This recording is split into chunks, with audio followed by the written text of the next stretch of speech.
ಸನ್ಮಾನ್ಯ ಅಧ್ಯಕ್ಷರೇ, ರಾಜಕಾರಣದಲ್ಲಿ ಸನ್ಮಾನ್ಯ ಮುಖ್ಯಮಂತ್ರಿಗಳ ಮೇಲೆ ಅವರು ಜನಪರ ಹೋರಾಟಗಳನ್ನ ಮಾಡಿಕೊಂಡೇ ಅವರು ಇಡೀ ರಾಜಕೀಯದಲ್ಲಿ ಈ ಮಟ್ಟಕ್ಕೆ ಅವರು ಬಂದಿದ್ದಾರೆ. ಏನೇ ಇದ್ರೂ ಕೂಡ ಒಂದು ಪ್ರತಿಪಕ್ಷವಾಗಿದ್ದು ಹೋರಾಟಗಳು ಮಾಡಿ ಮುಖ್ಯಮಂತ್ರಿಗಳಾಗಿ ಎಲ್ಲಿ ಕೂಡ ನನಗಿರುವಂಥ ಒಂದು ಅನುಭವದಲ್ಲಿ ಕೆಲವೊಂದು ಕೇಸ್ಗಳಲ್ಲಿ ಒಂದು ಮೈನಿಂಗ್ ಪ್ರಕರಣ ಆಗಿರ್ಬೋದು, ಇನ್ನೊಂದಾಗಿರ್ಬೋದು, ರಾಜ್ಯ ಸರ್ಕಾರ ಮಾಡಿರೋ ಪ್ರಕರಣಗಳಲ್ಲಿ ಕೂಡ ಅಧಿಕಾರಿಗಳು ನನಗೆ ಹೇಳಿರುವಂಥ ಮಾತು ಏನು ಅಂತಂದ್ರೆ, ಎಲ್ಲಿ ಕೂಡ ಈ ರಾಜ್ಯದ ಮುಖ್ಯಮಂತ್ರಿಗಳು ಕಾನೂನು ಪ್ರಕಾರ ತಪ್ಪಿದ್ರೆ ನೀವು ಕ್ರಮ ಕೈಗೊಳ್ಳಿ, ರಾಜಕೀಯವಾಗಿ ನಾವು ಏನೇ ಹೋರಾಟ ಮಾಡಿದ್ರು ಕೂಡ ನಿಮಗೇನು ಎವಿಡೆನ್ಸಸ್ ಇದೆ ಅದ್ರ ಮೇಲೆ ನೀವು ಮುಂದಕ್ಕೆ ಹೋಗಿ ಅಂತೇಳಿ ಹೇಳಿರುವಂಥದ್ದನ್ನ IG ಮಟ್ಟದ SIT ಅಧಿಕಾರಿಗಳು ಕೂಡ ನನ್ನ ಮುಂದೆ ಕೊಡಿಸ್ಕೊಂಡು ಹೇಳಿದ್ದು, ಅವ್ರ ಬಗ್ಗೆ ಆ ಗೌರವ ನನಗಿತ್ತು. ಇವತ್ತು ಬಳ್ಳಾರಿಯಲ್ಲಿ ನಿಮಗೆ ಜನವರಿ 1ನೇ ತಾರೀಕು ಏನಾಗಿದೆ ಅಷ್ಟು ಮಾತ್ರ ನಾನು ಹೇಳ್ತೀನಿ ಅಧ್ಯಕ್ಷರೇ. ಮಧ್ಯಾಹ್ನ 2 ಗಂಟೆಗೆ ರಾಜ್ಯಪಾಲ ಸಂಬಂಧಪಟ್ಟ ನನಗೆ ಸಂಬಂಧಪಟ್ಟು ಕಾನೂನು ವಿಚಾರದಲ್ಲಿ ಮಾತ್ರ ನಾನು ಮಾತಾಡ್ಲಿಕ್ಕೆ ನಾನು ಆ ಸಬ್ಜೆಕ್ಟಿಗೆ ಅಷ್ಟೇ ಅಲ್ಲ, 1ನೇ ನಿರ್ಣಯದಲ್ಲಿ ಅದೆಲ್ಲ ತಾವು ಮಾತಾಡಿದ್ದೀರಿ. ಆಯ್ತು, ಓಕೆ, ಮುಂದುವರಿಸಿ. ಮಧ್ಯಾಹ್ನ ಅಧ್ಯಕ್ಷರೇ, ಮಧ್ಯಾಹ್ನ 2 ಗಂಟೆ ಅಷ್ಟೊತ್ತಿಗೆ ಗಂಗಾವತಿ ವಿಧಾನಸಭಾ ಕ್ಷೇತ್ರಕ್ಕೆ ನಾನು ನನ್ನ ಶ್ರೀಮತಿ ಇಬ್ಬರು ಕೂಡ ಮನೆಯಿಂದ ನಾವು ಆಚೆಗೆ ಬರೋ ಟೈಮ್ನಲ್ಲಿ ಕಾಂಪೌಂಡಿಗೆ ಬ್ಯಾನರ್ ಹಾಕಿದ್ದನ್ನ ನಾನು ನೋಡಿದೆ. ನೋಡಿ ನಾನು ನಮ್ಮ ಫಾಲೋಯರ್ಸ್ನ ಕರೆಸಿ ಅದನ್ನ ಕಿಚ್ಚುವಂತ ಪ್ರಯತ್ನ ಮಾಡಲಿಲ್ಲ.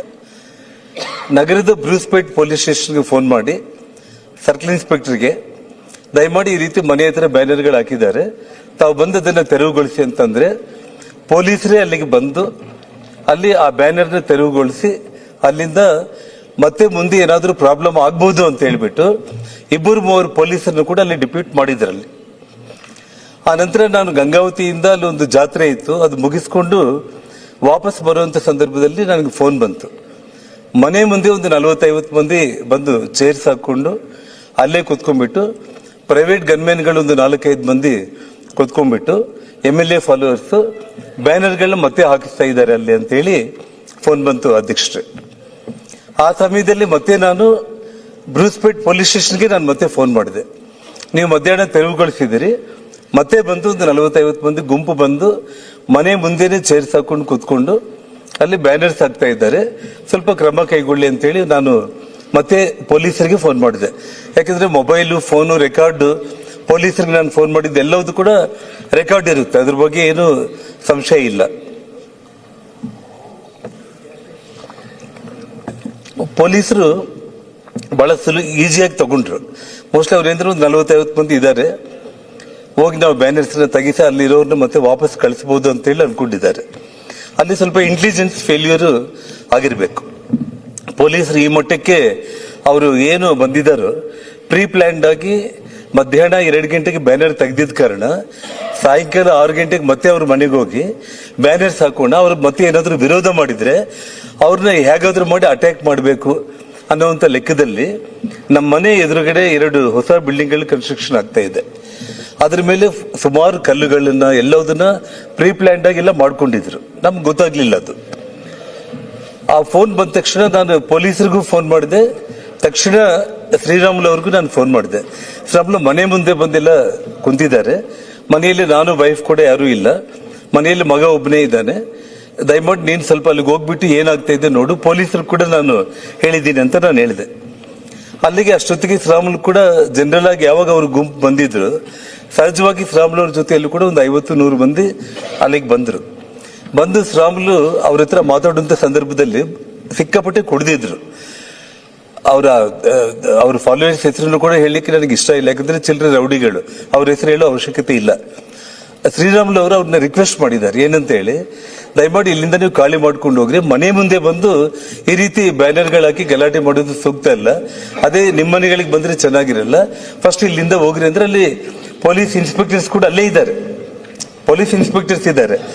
ಆ ಸಮಯಕ್ಕೆ ನಾನು ಅಲ್ಲಿಂದ ಕರೆಕ್ಟ್ ಆಗಿ ನಾನು ನನ್ನ ವೈಫ್ ಇಬ್ಬರು ಕೂಡ ಕಾರಲ್ಲಿ ಬಂದು ಅಲ್ಲಿ ಇಳಿದಿದ್ದೀವಿ.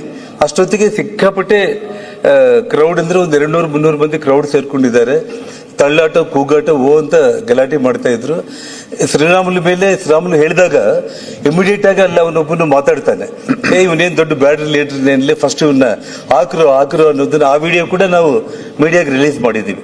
ಶ್ರೀರಾಮುಲು ಹೋಗಿ ರಿಕ್ವೆಸ್ಟ್ ಮಾಡ್ತಾ ಇದ್ದಾನೆ, ಶ್ರೀರಾಮುಲು ಕೈಯಲ್ಲಿ ಗನ್ ಇಲ್ಲ, ಶ್ರೀರಾಮುಲು ಗನ್ಮ್ಯಾನ್ಗಳನ್ನ ಕರ್ಕೊಂಡು ಹೋಗಿಲ್ಲ, ಹೋಗಿ ಅವನಿಗೆ ಹೇಳ್ತಾ ಇದ್ದಾನೆ ಇಲ್ಲಿಂದ ನೀನು ಎದ್ದೋಗು ಅಂತ ಇದ್ರು ಕೂಡ ನೀನೇ ಅವನು ಹೇಳೋದಕ್ಕೆ ಅಂತ ಹೇಳಿ ಇಮಿಡಿಯೇಟ್ ಆಗಿ ಶ್ರೀರಾಮುಲು ಅವನೇನು ದೊಡ್ಡ ಲೀಡರ್ ಏನೋ ಅವ್ನು ಹಾಕ್ರು ಅಂತ ಹೇಳಿ ಆ ವಿಡಿಯೋ ಕೂಡ ನಾನು ಮೀಡಿಯಾದಲ್ಲಿ ರಿಲೀಸ್ ಮಾಡಿದ್ದೇನೆ ಅಧ್ಯಕ್ಷರೇ.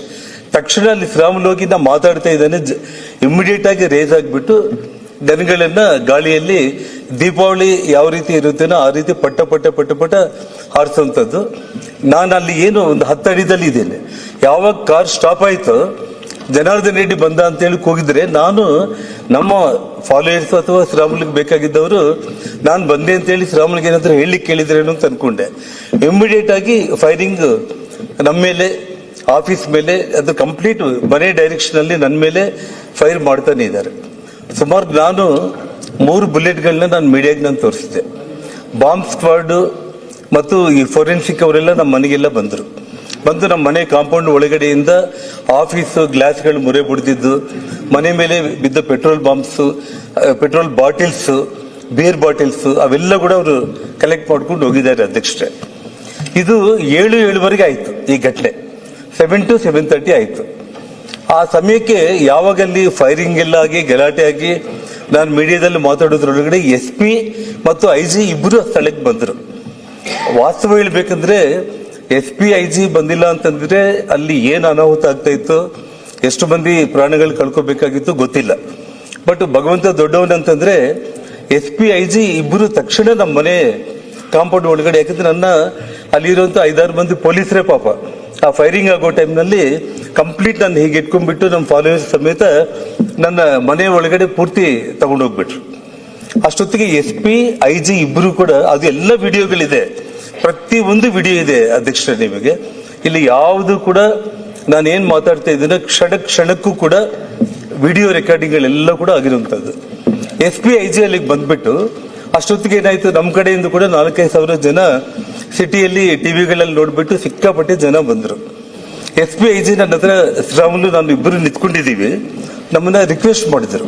ಅವರೆಲ್ಲ ಬಂದು ಕುಡ್ದೇನೋ ಫೈರಿಂಗ್ ಆಗಿದೆ, ಏನಾಗಿದೆ, ದಯಮಾಡಿ ನೀವೇನು ಶಾಂತಿ ಭಂಗ ಮಾಡ್ಕೊಳ್ಳೋದು ಬೇಡ, ನಿಮಗೇನು ದೇವ್ರ ದಯದಿಂದ ಏನೂ ಆಗ್ಲಿಲ್ಲ ರೆಡ್ಡಿ ಅವರೇ, ನೀವು ಮನೆಯಲ್ಲಿ ಎತ್ಕೊಂಡ್ಬಿಟ್ಟು ದಯಮಾಡಿ ನಾವೇನಿದೆ ನಾವು ಪೊಲೀಸರು ನೋಡ್ಕೊಂತೀವಿ ಅಂತ ಹೇಳಿ IG SP ಇಬ್ಬರು ಹೇಳ್ತಾ ಇದ್ದಾರೆ. ಇಲ್ಲಿ ಅನ್ಯಾಯ ಆಗಿದ್ದೇನು ಅಂತಂದ್ರೆ ಅಧ್ಯಕ್ಷರೇ, ಅಂದ್ರೆ ಮುಖ್ಯಮಂತ್ರಿಗಳಿಗೆ ಅವರು ಬಿಜಿ ಇರ್ತಾರೆ, ರಿಪೋರ್ಟ್ಸ್ ಏನ್ ಬಂದಿರುತ್ತೋ ಗೊತ್ತಿಲ್ಲ, ಅದೇನೋ SP ಅವರು ಸ್ವಲ್ಪ ಬೈತಾ, ಅದೇನೇ ಇರಲಿ, ಬಟ್ ಇಬ್ಬರು ಅಧಿಕಾರಿಗಳು ಬಂದಿದ್ರು. ಅವ್ರು ಬಂದಿದ್ದಕ್ಕೆ ಅಲ್ಲಿ ಒಂದಿಷ್ಟು ಸೇಫ್ಟಿ ಆಗಿ ಅಲ್ಲಿ ಏನಾಯ್ತು ಅಂದ್ರೆ SP ನ ಸಸ್ಪೆಂಡ್ ಮಾಡಿಬಿಟ್ಟು ಟ್ರಾನ್ಸ್ಫರ್ ಮಾಡಿದ್ರು, IG ನ ಟ್ರಾನ್ಸ್ಫರ್ ಮಾಡಿದ್ರು. ಆದ್ರೆ ಅಧ್ಯಕ್ಷೆ MLA ನ SP ಸರ್ಕಲ್ ಅಂತ ಬರುತ್ತೆ, ಅಂದ್ರೆ ಹಿಂದೆ ಅದನ್ನ ವಾಲ್ಮೀಕಿ ವೃತ್ತ ಅಂತ 25 ವರ್ಷಗಳ ಹಿಂದೆ ನಾವು ಮಾಡಿರುವಂತದ್ದು. ಅಲ್ಲಿಂದ ಇವಾಗ ನಮ್ಮ ಪ್ರತಿಪಕ್ಷ ನಾಯಕರು ಹೇಳಿದಾಗೆ ನಮ್ಮ ಮನೆಗೆ 1 ಕಿಲೋಮೀಟರ್ ಆಗುತ್ತೆ. MLA ಅಲ್ಲಿಗೆ ಬಂದಿದ್ದಾನೆ.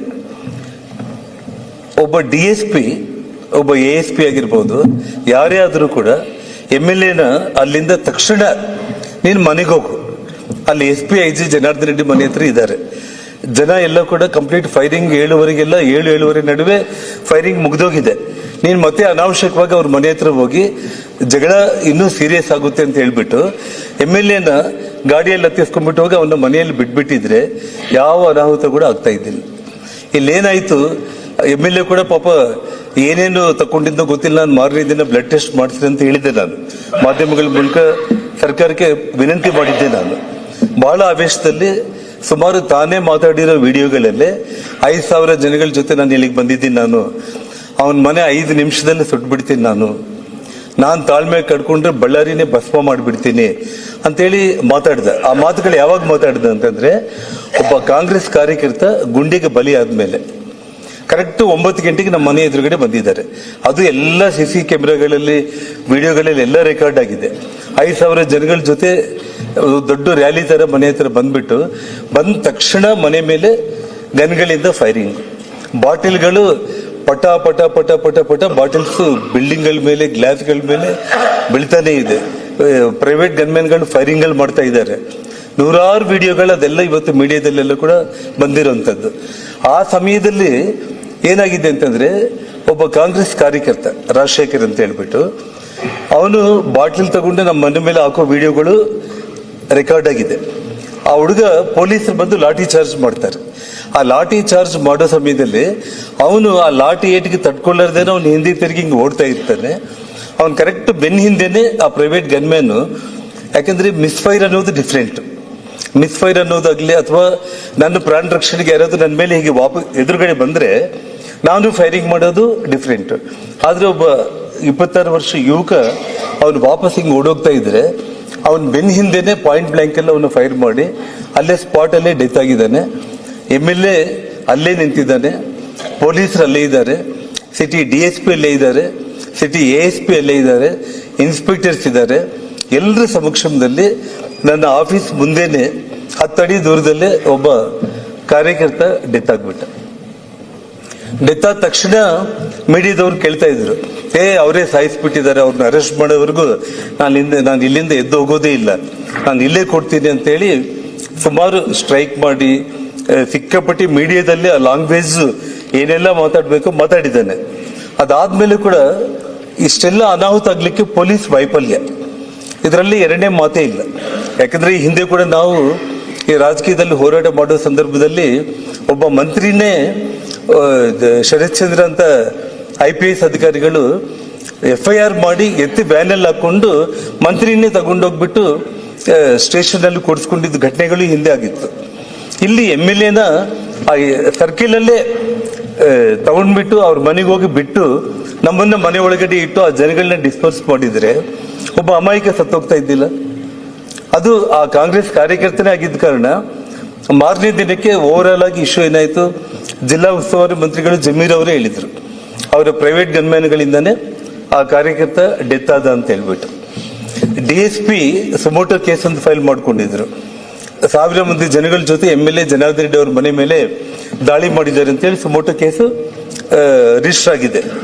ನಾನು ಹೇಳ್ತಾ ಇರೋದೇನಂದ್ರೆ ಈ ವಿಷಯದಲ್ಲಿ DK ಶಿವಕುಮಾರ್ ಅವರು ಮುಖ್ಯಮಂತ್ರಿಗಳು ತುಂಬಾ ಗಂಭೀರವಾಗಿ ಇದನ್ನ ಟಿವಿಗಳೆಲ್ಲ ಬಂತು, ಅವ್ರನ್ನ ಬೈದಿದ್ದಾರೆ, ರೆಡ್ಡಿ ಅವ್ರ ಮನೆ ಹತ್ರ ಹೋಗಿ ಬ್ಯಾನರ್ ಕಟ್ಟೋ ಅವಶ್ಯಕತೆ ಏನಿತ್ತು ಅಂತ ಹೇಳಿ. ಅದೆಷ್ಟುವರೆಗೆ ಏನನ್ನೋದಕ್ಕಿಂತನೂ ಅವರು ಬಹಳ ಗಂಭೀರವಾಗಿ ಎಲ್ಲಿ ಕೂಡ ಏನು ಹೇಳಿಕೆಗಳು ಕೊಟ್ಟಿಲ್ಲ. ತಕ್ಷಣ SP ನ ಸಸ್ಪೆಂಡ್ ಮಾಡಿದ್ರು, ಟ್ರಾನ್ಸ್ಫರ್ ಮಾಡಿದ್ರು, IG ನ ಮಾಡಿದ್ರು, ಆಕ್ಷನ್ ತಗೊಳ್ಳೋದು ಶುರು ಆಯ್ತು. ಆದ್ರೆ ಈ ರಾಜ್ಯದ ಉಪಮುಖ್ಯಮಂತ್ರಿ ಅಲ್ಲಿಗೆ ಬಂದ್ಬಿಟ್ಟು ಬಳ್ಳಾರಿಗೆ ಬಂದ್ಬಿಟ್ಟು ಅವ್ರ ಬಾಯಿಗೆ ಬಂದಂಗೆ we stand with our MLA. Okay, ನಿಮ್ಮ ಪಕ್ಷದ MLA ನೀವು ನಿಂತ್ಕೋಬೇಕು. ಯಾವುದಕ್ಕೆ ನಿಂತ್ಕೋಬೇಕು? ಎಂತ ಘಟನೆಗಳಿಗೆ ನೀವು ನಿಂತ್ಕೋಬೇಕು? ಇವತ್ತು ನಾವು ಬಳ್ಳಾರಿಯಲ್ಲಿ 30 ವರ್ಷ ನಾನು ರಾಜಕೀಯ ಮಾಡಿದ್ದೇನೆ. ಎಂಥವ್ರ ವಿರುದ್ಧ ನಾವು ಹೋರಾಟ ಮಾಡಿದ್ದೀವಿ. ಯಾವತ್ತೂ ಕೂಡ ಪೊಲಿಟಿಕಲ್ ಫೈಟಿಂಗ್ಸ್ ಅನ್ನ ರ್ಯಾಲಿಗಳ ಮೂಲಕ, ಸ್ಟ್ರೈಕ್ಗಳ ಮೂಲಕ ಮಾಡ್ಕೊಂಡಿದ್ದೆ ವಿನಃ ಒಬ್ಬರ ಮನೆಗೆ ಇನ್ನೊಬ್ಬರು ಹೋಗಿ ದಾಳಿ ಮಾಡಿದ ಘಟನೆಗಳು ಬಳ್ಳಾರಿ ಇತಿಹಾಸದಲ್ಲಿ ಕೂಡ ಯಾವತ್ತೂ ಕೂಡ ಹಿಸ್ಟ್ರಿನಲ್ಲಿ ನಡೆದಿಲ್ಲ. ಇವತ್ತು ಒಬ್ಬ ಉಪಮುಖ್ಯಮಂತ್ರಿ ಬಂದ್ಬಿಟ್ಟು we stand with our MLA ಅಂತಂದ್ರು. ಓಕೆ, ಅದಕ್ಕೂ ನಾವೇನು ಯೋಚನೆ ಮಾಡಿ ಸಭಾಪತಿ ಮುಂದೆನೆ ಮಾತಾಡಿದ್ದಾರೆ. ದಯಮಾಡಿ ನೋಡಿ, ನಾನು ನಿಧಾನವಾಗಿ ಎಲ್ಲ ವಿಷಯಗಳನ್ನ ಹೇಳ್ತಾ ಇದ್ದೀನಿ. ನಾನೇನಾದ್ರೂ ತಪ್ಪು ಮಾತಾಡಿದ್ರೆ ದಯಮಾಡಿ ಎಲ್ಲ ಎವಿಡೆಂಟ್, ಪ್ರತಿಯೊಂದು ರೆಕಾರ್ಡೆಡ್, ಪ್ರತಿಯೊಂದು ವಿಡಿಯೋಗಳಿದೆ. ಈ ರಾಜ್ಯದ ಒಬ್ಬ ಉಪಮುಖ್ಯಮಂತ್ರಿ ಸಂವಿಧಾನದ ಬಗ್ಗೆ ನೀವು ಮಾತಾಡುವಂತ ಒಬ್ಬ ವ್ಯಕ್ತಿ ಅಲ್ಲಿ ಬಂದು ನೀನೇನ್ ಮಾತಾಡ್ತಾ ಇದೀಯ? ನಾನು ರಾಜ್ಯದ ಮುಖ್ಯಮಂತ್ರಿಗಳಿಗೆ ಆ ಗಲಾಟೆ ಆದ ತಕ್ಷಣ ಮುಖ್ಯಮಂತ್ರಿಗಳೇ 1 ಅವರಲ್ಲೇ ನಾನು ನಿಮಗೊಂದು ಲೆಟರ್ ಬರೆದೆ, ಕೇಂದ್ರ ಗೃಹ ಮಂತ್ರಿಗಳಿಗೂ ಲೆಟರ್ ಬರೆದೆ, ಗವರ್ನರ್ಗೂ ಲೆಟರ್ ಬರೆದೆ, ಸೆಕ್ಯೂರಿಟಿ ಪ್ರೊವೈಡ್ ಮಾಡಿ, ಇನ್ನ ಹೆಚ್ಚಿನ ಸೆಕ್ಯೂರಿಟಿ ಅಂತ ಹೇಳಿ. ನಾನೇನು ಮಾಡಿಲ್ಲ. ಮಾಧ್ಯಮದವರು ರಾಜ್ಯದ ಮುಖ್ಯಮಂತ್ರಿಗಳನ್ನ ಸೆಕ್ಯೂರಿಟಿ ಕೇಳಿದ್ದಾರೆ. ಇದಕ್ಕೆ ನೀವೇನ್ ಹೇಳ್ತೀರಿ ಅಂದ್ರೆ, ಹೋಗಿ ಇರಾನ್ನಿಂದ ತರಿಸ್ಕೊ ಅಂತ ಹೇಳ್ರಿ, ಅಮೆರಿಕದಿಂದ ತರಿಸ್ಕೊ ಅಂತ ಹೇಳ್ರಿ, ಇಲ್ಲ 100 ಮಂದಿ ಭಾರತೀಯ ಜನತಾ ಪಕ್ಷದ ಕಾರ್ಯಕರ್ತನ ಮಡ್ಕೋ ಅಂತ ಹೇಳ್ರಿ ಅಂತೇಳಿ ಅವ್ರು ಮಾತಾಡ್ತಾ ಇರಂತಂದ್ರೆ, ಈ ರಾಜ್ಯದ ಉಪಮುಖ್ಯಮಂತ್ರಿಗಳಾಗಿ ನಿಮ್ಮ ಆ ಹುದ್ದೆಗೆ ನೀವು ಯಾವುದೇ ಕಾರಣಕ್ಕೂ ಕೂಡ ಗೌರವನೂ ನೀವು ಕೊಟ್ಟಿಲ್ಲ. ಆ ಹುದ್ದೆಯಲ್ಲಿ ಕುತ್ಕೊಳ್ಳೋದಕ್ಕೆ ನೀವು ಯೋಗ್ಯರೋ ಅಲ್ಲೋ ಅನ್ನೋದನ್ನ ನಿಮ್ ಪಕ್ಷ ತೀರ್ಮಾನ ಮಾಡಲಿ, ಅದು ನಮ್ಗೆ ಸಂಬಂಧ ಇಲ್ಲ. ಆದ್ರೆ ಇಡೀ ರಾಜ್ಯದ ಜನರು ಅದನ್ನ ನೋಡಿದ್ದಾರೆ. ಅಧ್ಯಕ್ಷರೇ, ಇದನ್ನ ಮುಂದೆ ಬರೆದು ಇದು ಬೆಂಗಳೂರಲ್ಲಿ ಮಾತಾಡಿದ್ರು. ನೆಕ್ಸ್ಟ್ ಡೇ ಬಳ್ಳಾರಿಗೆ ಬಂದು ಆ ಕಾರ್ಯಕರ್ತರ ಮನೆಗೆ ಹೋದ್ರು, 25 ಲಕ್ಷ ಕ್ಯಾಶ್ ಕೊಟ್ರು ಅವರಿಗೆ, ಸಂತೋಷ. ಅಲ್ಲಿಂದ ಬಂದು ಇಮಿಡಿಯೇಟ್ ಆಗಿ ಒಂದು ಪ್ರೆಸ್ ಕಾನ್ಫರೆನ್ಸ್ ಮಾಡಿದ್ರು. ಆ ಪ್ರೆಸ್ ಕಾನ್ಫರೆನ್ಸ್ ಅಲ್ಲಿ ಏನ್ರಿ, ಜನಾರ್ದನ್ ರೆಡ್ಡಿ ಅವರಿಗೆ ಗುಂಡು ಇಲ್ಲಿ ಬಿದ್ದಿದ್ದೇನಾ, ಇಲ್ಲೇನು ಹೊಟ್ಟೆ ಒಳಗಡೆ ಹೋಗಿದ್ದೇನಾ ಅಂತಂದ್ರು. ಪತ್ರಕರ್ತರ ಉಪಮುಖ್ಯಮಂತ್ರಿಗಳು ಮುಖದ ಮೇಲೇನೆ ಕೇಳಿದ್ರು, ಇಲ್ಲಿ ಬಿದ್ದಿದ್ರೆ ಜನಾರ್ದನ್ ರೆಡ್ಡಿ ಎಲ್ಲಿ ಬದುಕ್ತಾ ಇದ್ದ, ಹೆಂಗ್ ಮಾತಾಡ್ಲಿಕ್ಕೆ ಆಗುತ್ತೆ ಅಂದ ತಕ್ಷಣ ಅಲ್ಲಿಂದ ಪ್ರೆಸ್ ಕಾನ್ಫರೆನ್ಸ್ ಹೆಚ್ಚು ಕಡಿಮೆ ಆಗ್ಬಿಟ್ಟು ಅಲ್ಲಿಂದ ವಾಪಸ್ ಬಂದ್ರು. ಅಂದ್ರೆ ಏನ್ ವಿಷಯ ಏನಾಗ್ತಾ ಇದೆ ಅಂತಂದ್ರೆ, ನಾನು ಹೇಳ್ತಾ ಇರುವಂತದ್ದು ಇಷ್ಟು ಘಟನೆ ಆದ್ಮೇಲೆ ಈ ಘಟನೆಗೆ ಕಾರಣ ಆಗಿರುವಂತ ಒಬ್ಬ ಶಾಸಕ ಆಗಿರ್ಬೋದು, ಒಬ್ಬ DSP ಆಗಿರ್ಬೋದು, ಒಬ್ಬ ASP ಆಗಿರ್ಬೋದು. ನೋಡಿ, 27ನೇ ತಾರೀಕು ನಿನ್ನೆ ಇಲ್ಲ ಮೊನ್ನೆ ಒಬ್ಬ IPS ಆಫೀಸರ್ನ ಸಿಟಿ DSP ಆಗಿ ಯಾರು ಯಶ್ ಕುಮಾರ್ ಶರ್ಮಾ ಅಂತ ಹೇಳಿ ಯಾರನ್ನು ಪೋಸ್ಟ್ ಮಾಡಿದ್ದಾರೆ. ನನಗೆ ಚೀಫ್ ಮಿನಿಸ್ಟರ್ ಮೇಲೆ ಒಂದು ಎಷ್ಟು ಖುಷಿ ಆಯ್ತು ಅಂತಂದ್ರೆ, ಹೋರಾಟ ನೀವು CBIಗೆ ಕೊಡ್ತೀರಾ ಇಲ್ಲ ಸಿಟ್ಟಿಂಗ್ ಹೈಕೋರ್ಟ್ ಜಡ್ಜ್ ಮೂಲಕ ಎಂಕ್ವೈರಿ ಮಾಡ್ತೀರಾ ಇಲ್ಲ ಅನ್ನೋದು, ಅದು ನೀವು ಏನ್ ಮಾಡ್ತೀರಾ ಅನ್ನೋದು ನೋಡೋಣ. ಇದು ಆಗ್ಲಿಲ್ಲ ಅಂದ್ರೆ ಕೂಡ ನಾನೇನ್ ಕಾನೂನು ಹೋರಾಟ ಇದೆ, ಕೋರ್ಟ್ಗಳಿದಾವೆ, ಅಪ್ ಟು ಸುಪ್ರೀಂ ಕೋರ್ಟ್ ವರೆಗೂ ಕೂಡ ಹೋರಾಟ ಮಾಡ್ತೀನಿ. ಸಾಕಷ್ಟು ಎವಿಡೆನ್ಸ್ಗಳಿದೆ, ಇದನ್ನ ನಾನೇನು ಇಲ್ಲಿಗೆ ಬಿಡೋ ಪರಿಸ್ಥಿತಿ ಇರಲ್ಲ. ಆದ್ರೂ ಕೂಡ ತಾತ್ಕಾಲಿಕವಾಗಿ ಅಟ್ಲೀಸ್ಟ್ ಬಳ್ಳಾರಿಗೆ ಈ ಹಿಂದೆ ಕೂಡ ಸನ್ಮಾನ್ಯ SM ಕೃಷ್ಣ ಅವರು ಇರ್ಬೋದು, ಬೇರೆ ಯಾವುದೇ ಮುಖ್ಯಮಂತ್ರಿಗಳು ಇರ್ಬೋದು, ಬಳ್ಳಾರಿ ಜಿಲ್ಲೆ ಅಂತಂದ್ರೇನೆ, ಬಳ್ಳಾರಿ ನಗರ ಅಂದ್ರೇನೆ ತುಂಬಾ ಹಾಟ್ ಆಗಿರುತ್ತೆ. ಒಂದು ಆಂಧ್ರದ ವಾತಾವರಣ ಅನ್ನುವಂಥ ಪದಗಳು ಪದೇ ಪದೇ ಮಾಧ್ಯಮಗಳಲ್ಲಿ ಬರ್ತಾ ಇರುತ್ತೆ. ಅಲ್ಲಿ ಸ್ವಲ್ಪ ಒಳ್ಳೆ ಅಧಿಕಾರಿಗಳನ್ನ ಪೋಸ್ಟ್ ಮಾಡಬೇಕು ಅನ್ನೋದು ಇರುತ್ತೆ. ನಾನು ಮುಖ್ಯಮಂತ್ರಿಗಳು ಒಬ್ಬ ಸಿಟಿ DSPನ ಒಬ್ಬ IPS ಅಧಿಕಾರಿನೇ ಅವರು ಪೋಸ್ಟ್ ಮಾಡಿದ್ರು, ಇನ್ನೇನು ಸಿಟಿಯಲ್ಲಿ ಎಲ್ಲ ಕಂಟ್ರೋಲ್ ಆಗ್ಬಿಡುತ್ತೆ. ಒಬ್ಬ ASP ಪೋಸ್ಟ್ ಇದೆ, ಒಬ್ಬ ASP ಪೋಸ್ಟ್ ಅಲ್ಲಿ ಒಂದು IPS ಹಾಕ್ಲಿ, SP ಬಂದಿದ್ದಾರೆ, ಸಿಟಿ DSPನೂ ಕೂಡ ಆಗ್ಬಿಟ್ರೆ ಇಡೀ ಸಿಟಿ ಇವತ್ತು ಏನಾಗ್ತಾ ಇದೆ, ಇಡೀ ರಾಜ್ಯದಲ್ಲಿ ನಡೀತಾ ಇರುವಂತದ್ದು. ಇವತ್ತು ಬಳ್ಳಾರಿಯಲ್ಲಿ ಏನೆಲ್ಲ ಪ್ರತಿ ವಾರ್ಡ್ಗಳಲ್ಲಿ ಕೂಡ ಯಂಗ್ಸ್ಟರ್ಸ್ ಎಲ್ಲರೂ ಕೂಡ ಗ್ಯಾಂಗ್ಸ್ಟರ್ಸ್ ಆಗ್ಬಿಟ್ಟಿದ್ದಾರೆ. ಅಧ್ಯಕ್ಷ, ಈ ವಾತಾವರಣ ಅಟ್ಲೀಸ್ಟ್ ಹೋಗ್ಲೆ, ಅದು MLA ತಯಾರು ಮಾಡ್ತಾ ಇದ್ದಾನ, ಇನ್ನೊಬ್ಬರು ಮಾಡ್ತಾ ಇದ್ದಾರೆ ಅನ್ನೋದು ನಾನು ಹೇಳಕ್ ಹೋಗಿಲ್ಲ. ನಾನು ಒಟ್ಟಿಗೆ ವಾತಾವರಣ ತುಂಬಾ ಗಂಭೀರವಾಗಿ ನಗರದಲ್ಲಿ 5,000 ಹುಡುಗರು ಯಾರು ಬಂದಿದ್ದಾರಲ್ಲ, ಎಲ್ಲರೂ ಕೂಡ ಕಂಪ್ಲೀಟ್ ಆಟೋಗಳಲ್ಲಿ ಆ ಪೆಟ್ರೋಲ್ಗಳು. ಇನ್ನ ನಾನು ಕೆಲವೊಂದು ವಿಡಿಯೋಗಳು ಬಿಡುಗಡೆ ಮಾಡಿಲ್ಲ ಅಧ್ಯಕ್ಷರೇ, ಒಂದೊಂದು ಸ್ಟೆಪ್ ಮುಂದಕ್ಕೆ ಹೋಗೋಣ ಅಂತ ಹೇಳ್ಬಿಟ್ಟು ಬ್ರಾಂದಿ ಶಾಪ್ಗಳು ಮುಂದೆ ನಿಂತ್ಕೊಂಡು 300 ಮಂದಿ 400 ಮಂದಿ ಹುಡುಗರು ಲಿಕ್ಕರ್ ಹಂಗೆ ಕುಡಿದು ಅದರಲ್ಲಿ ಪೆಟ್ರೋಲ್ ಕ್ಯಾನ್ಗಳಲ್ಲಿ ತುಂಬಿಸ್ಕೊಂಡ್ಬಿಟ್ಟು ಆಟೋಗಳಲ್ಲಿ ಹಾಕೊಂಡು ಬಂದ್ರೆ ಪೊಲೀಸರು ಆಟೋಗಳೆಲ್ಲದನ್ನು ಕೂಡ ಸೀಸ್ ಮಾಡುವಂಥದ್ದು, ನೂಕುವಂಥದ್ದು, ಪೊಲೀಸರ ತಪ್ಪಿಸಿ ಬಾಟಲ್ ತಗೊಂಡು ಬಂದು ನಮ್ಮ ಮನೆ ಮೇಲೆ ಆಗ್ತಾ ಇರುವಂಥದ್ದು ಇವೆಲ್ಲ ನೋಡ್ತಾ ಇದ್ದೀವಿ. ನಾನೇನಂತಂದ್ರೆ, ಇಲ್ಲಿ ಇದಕ್ಕೆಲ್ಲದಕ್ಕೂ ಕಾರಣ ಇಲ್ಲೀಗಲ್ ಆಗಿ ಈಜಿ ಮನಿ ಏನು ಅರ್ನ್ ಮಾಡ್ತಾ ಇದ್ದಾರೆ, ಗಾಂಜಾಗಳು, ಡ್ರಗ್ಸ್, ಮಟ್ಕ, ಕ್ಲಬ್ಗಳು, ಈ ಮೂಲಕ ಏನು ಅವ್ರಿಗೆ ಹಣ ಸಿಗ್ತಾ ಇದೆ.